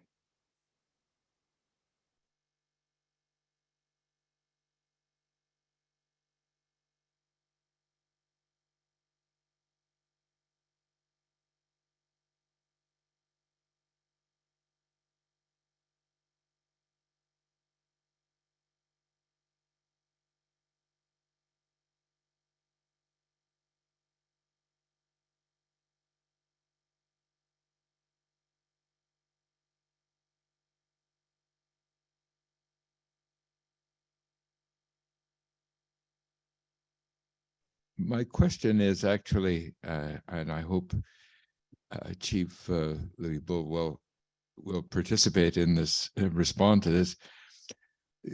What do you see as a next step, or what do you see as prospects for? I think we have to be organizing amongst ourselves with the current with the current contacts we have right here in Alberta, as it turns out, or people in other words, we have to work with our local contacts and create some solidarity within the communities that we live in. And I was wondering, because that's how you create, well, a road to a certain, have a voice in that community that is heard by others. And I was wondering how any of you have seen that this kind of approach is, I'd say it's really needed, because that's what politicians are going to be listening to, is a clear and concerted voice from within their community. So what do any of you see as prospects for that? And I say this in the sense that here we are in Edmonton, and our chapter, thank goodness, and thanking everyone that we were able to come together with Keepers of the Water, etc., and work towards and produce these symposia. And that's just an example of something I think is a moving forward. But what do any of you have to say, some steps forward that you can see within your own communities that you could be doing, or that you're thinking of doing? Thank you.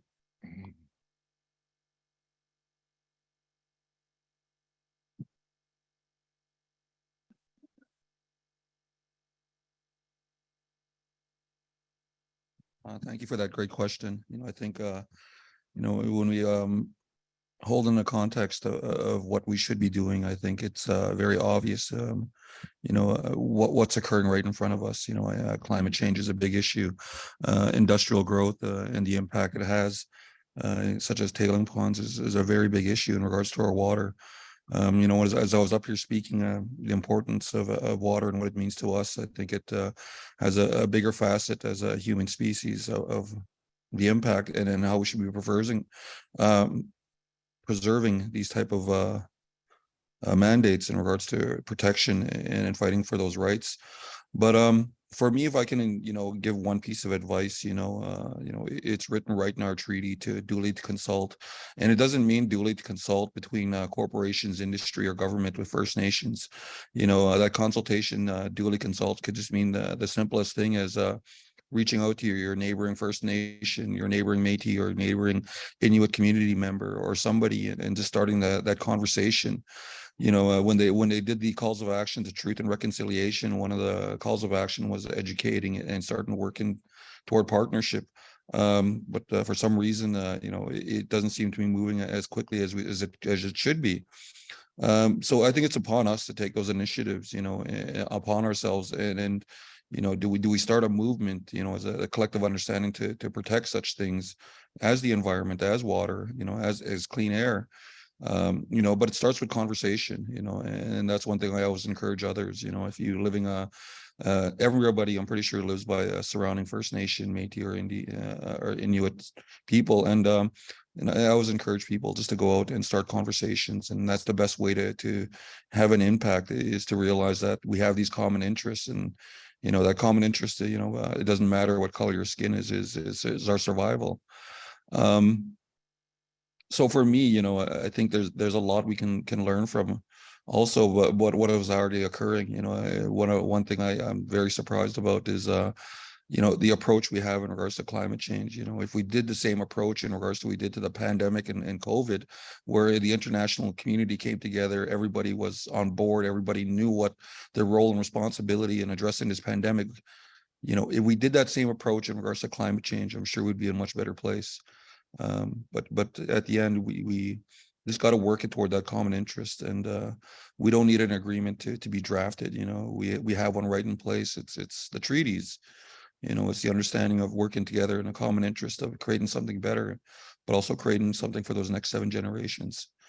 So if there's anything I can do, in regards to the question you ask, the best thing I can do is start that consultation, or I guess you would say start the conversation. So I hope that answers your question. Thank you. So I'm going to go to Anna. Anna, go ahead. Hi, let me just put this one back on so people can see me.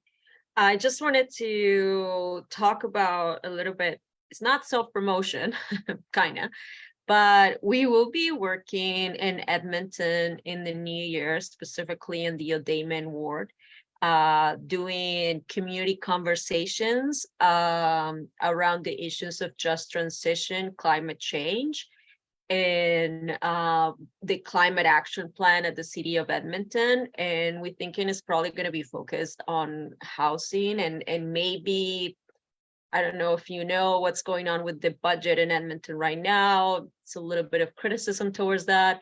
So we're going to start a series of conversations around those issues in the city of Edmonton.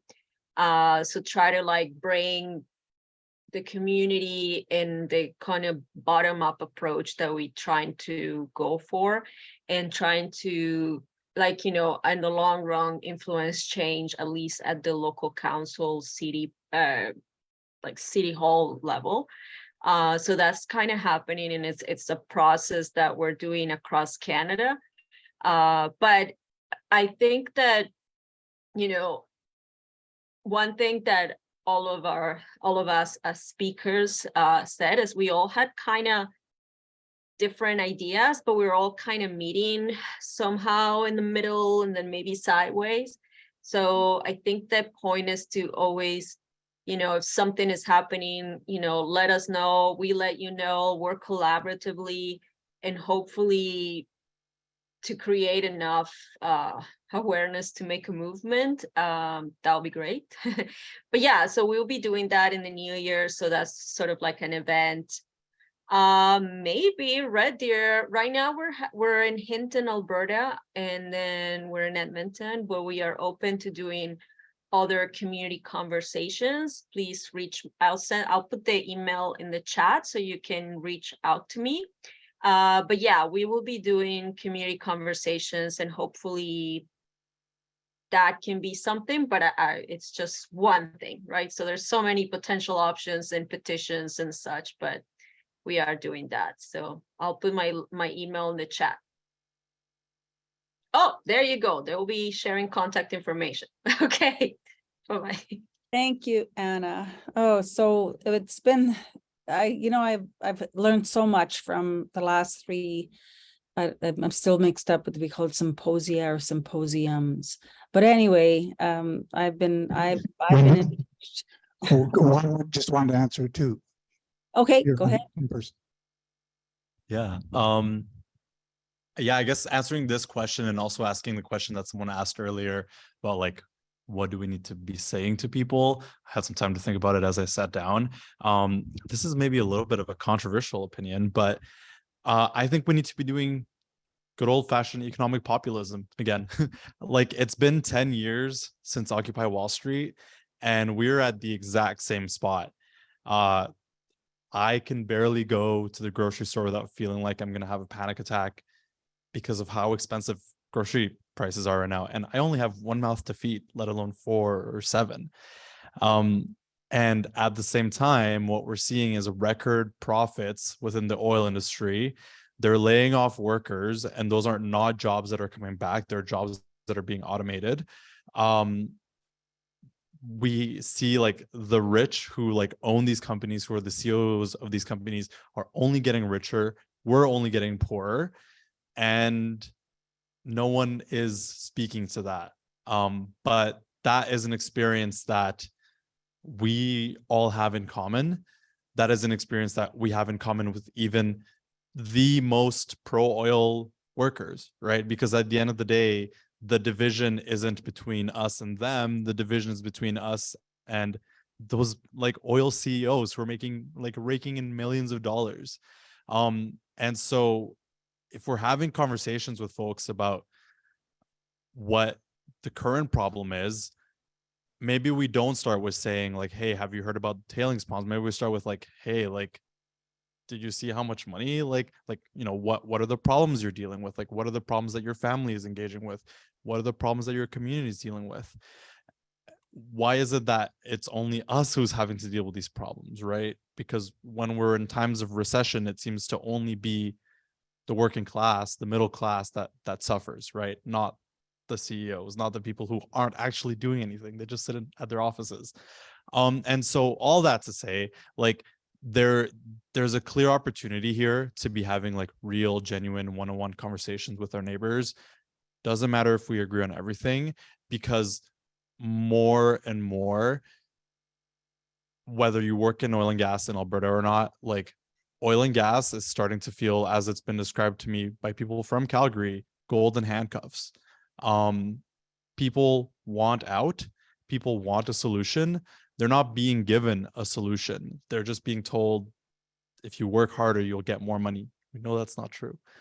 And so I think there's a clear imperative here to do that type of work, to connect with people on the economic issues that matter to them, and then bring it back to, like, you know what, like, what if we did have a windfall profit tax on the rich? Like, they achieved that in the UK, and they had a lettuce for prime minister. Like, they're doing great.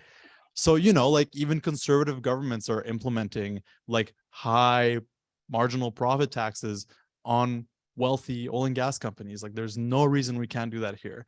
That's popular policy. That's policy that'll help pay for the type of large scale reclamation that we need.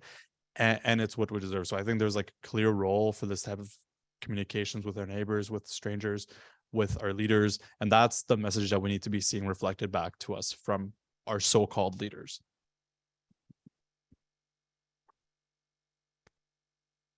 Oh, Oh, sorry, Juan. We just have another question in the chat. Somebody's wondering if you could say a little bit more about the Climate Core initiative. Yeah. This mic is really scared to put back.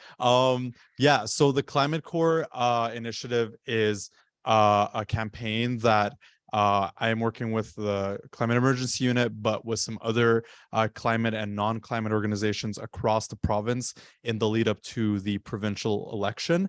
And that is really in kind of falling in part into this vein of economic populism and saying, like, we don't not have jobs because they don't exist. The reason we don't have these jobs is because we're not investing in them, right? Like, I look around my neighborhood and I see hundreds of jobs that could be fulfilled, but they're just not being created. So instead of waiting for private industry to make them, instead of waiting for someone to find it profitable, we're demanding of the next Alberta government to institute a green jobs program that will bring people into the type of work that is deeply, deeply needed in this moment to rapidly reduce emissions and to respond to the climate crisis, to the climate chaos that we've to some degree have already locked in. So if that's a campaign that you're interested in being a part of, whether you're in Edmonton, whether you're in Calgary, really anywhere, I would love to be in contact with you.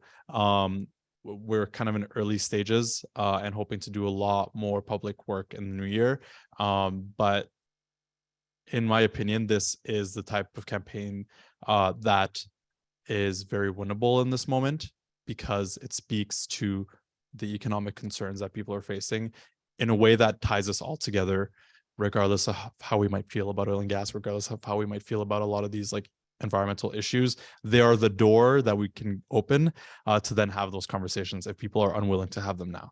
And so, yeah, that's kind of like a general view of the campaign. There's tons of details and it's underway, but happy to connect with folks. Are you able to put my email in the chat? Thank you so much. And if there's people here who want to talk about it, I'd love to chat about that a little bit more as well.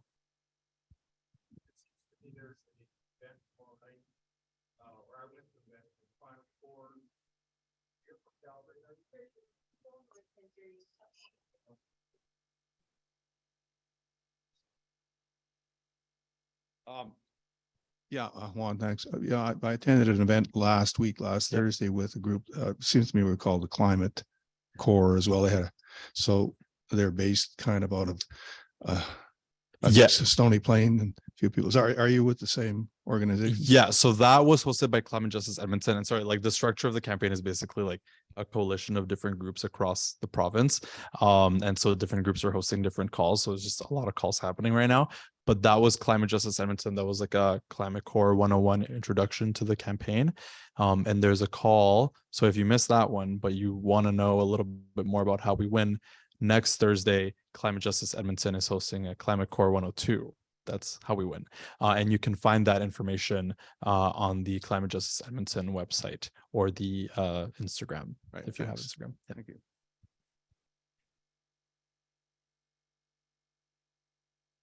Here, I'll just pass it to you. This mic is very scary. Okay. Thank you. Does anybody else in the audience have any other questions for our panelists? Yes, please come up and approach the mic.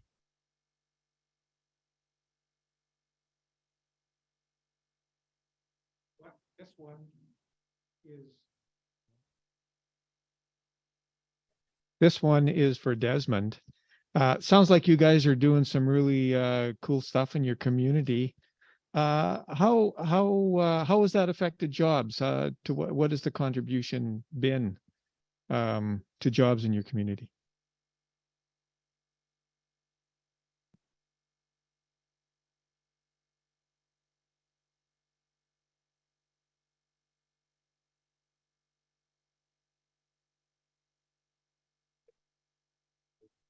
A lot of work being done that definitely requires a lot of our people to be employed. You know, and like my community and many other First Nation communities, Inuit or Métis settlements, there's a very high unemployment rate in our communities. You know, the work we're doing right now in regards to our lands and consultation, you know, is definitely a main concern is making sure that we do coordinate proper reclamation and remediation of any type of oil and gas well sites.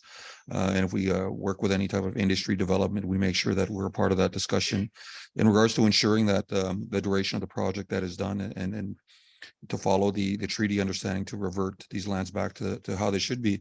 So we definitely want to coordinate our members to be a part of you know, whatever movement we work toward, whether it be economic growth or environmental protection or land protection or water protection, food sovereignty.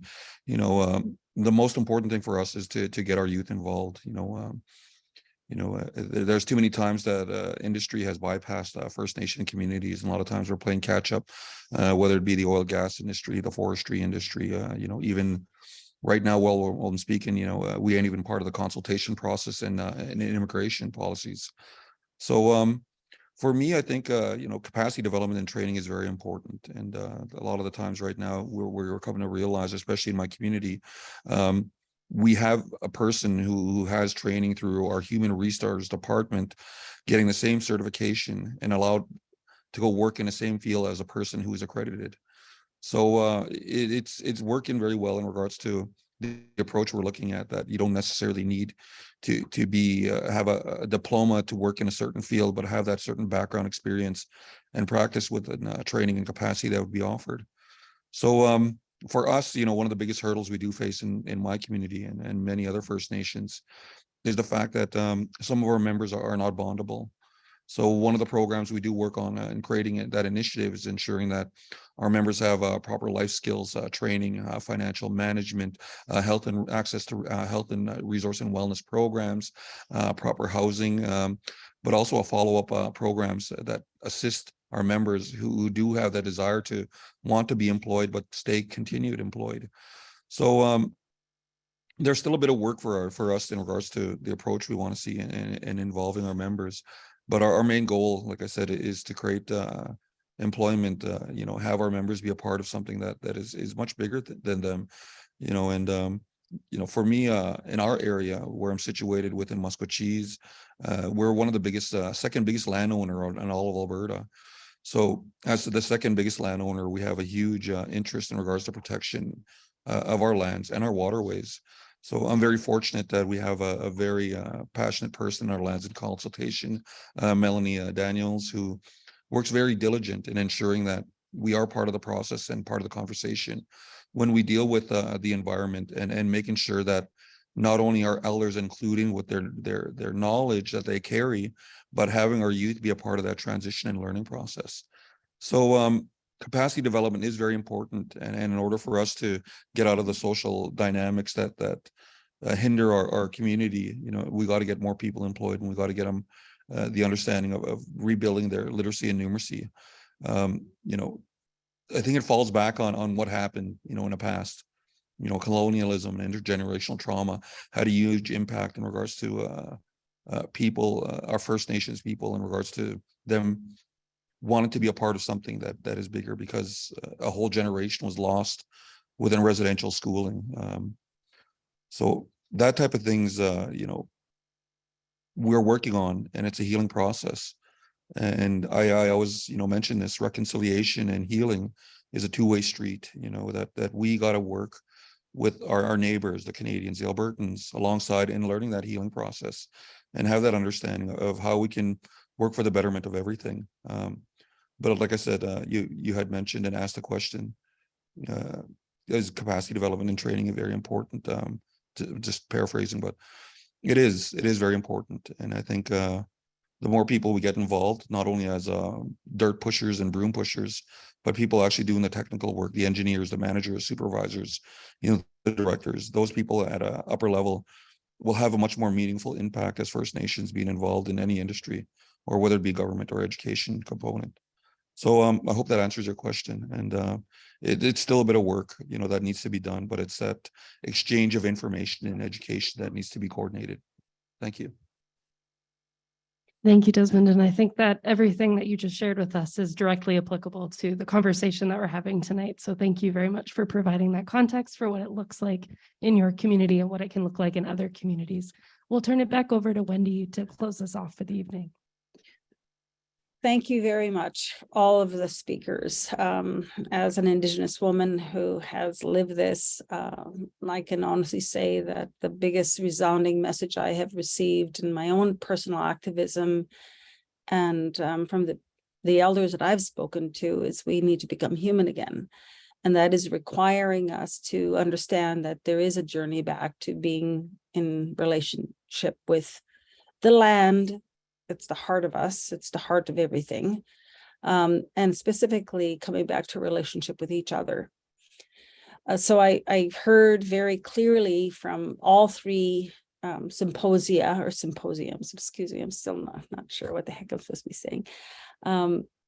But I want to thank every single speaker that I've heard, because it resonated with me in terms of my own understandings of where we as Indigenous people have to go.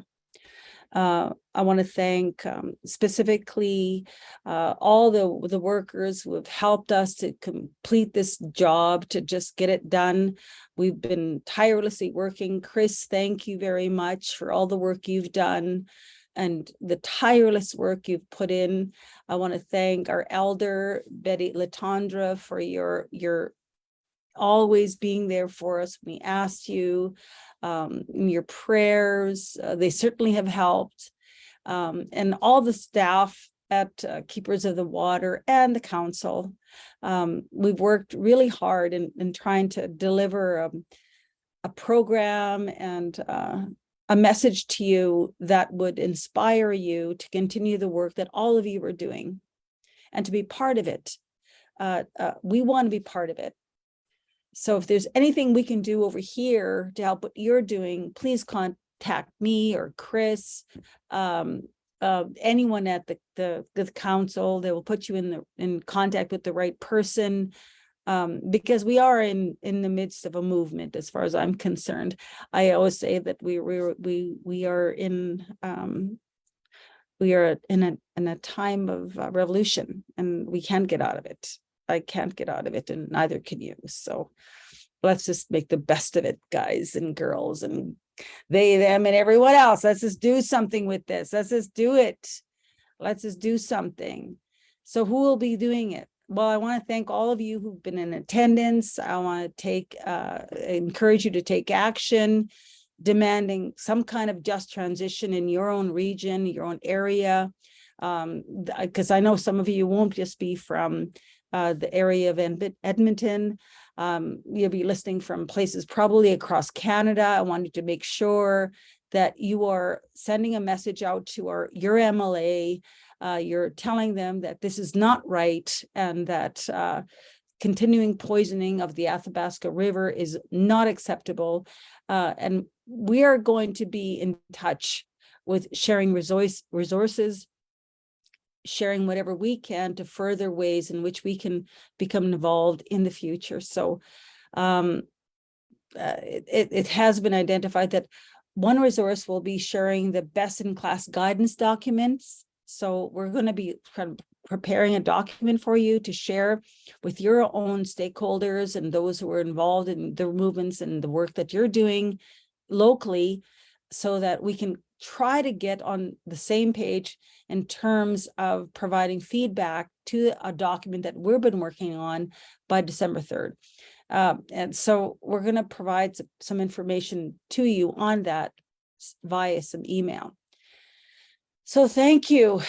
Thank you for attending. And personally, it has been a learning experience for me. I just came on board late September. It's just reaffirmed a lot of the work that I've been doing personally. And I want to thank all of you, especially the speakers tonight, who contributed your time and your energy to just putting it forth, because words are power. When you speak, you let go of a spiritual energy. So thank you for that. Thank you. Thank you very much for everything. And with that, I think that we're ready to wrap up the evening. So any comments, any suggestions for improvements, please feel free to add them into the chat box or send them to us here at Council of Canadians, and we'll for sure do our best to ensure that we're passing it on to the correct people and doing our very best to ensure that your voices are heard, because at this moment in time, all our voices are very important. So again, I'll end with say one thing. It's a heavy time, but it's not all heavy. There's a lot of hope. There's a lot of hope in a lot of young people that I see around me. I'm 58. And there's a lot of hope around us. So it's not done yet. The story's not finished yet. So with that, I'll just hand it over to the concluding remarks of the organizers. So thank you for sharing this time with us. Well, thanks, Wendy. It's Brian speaking. So, and thank you, Wendy, for your contribution for managing the online portion of our event. And it's been a real honor for me to be participating here in at least the first event. And so we're going to hand it over to Chris. Okay. So I want to thank everybody for attending, and especially here in person.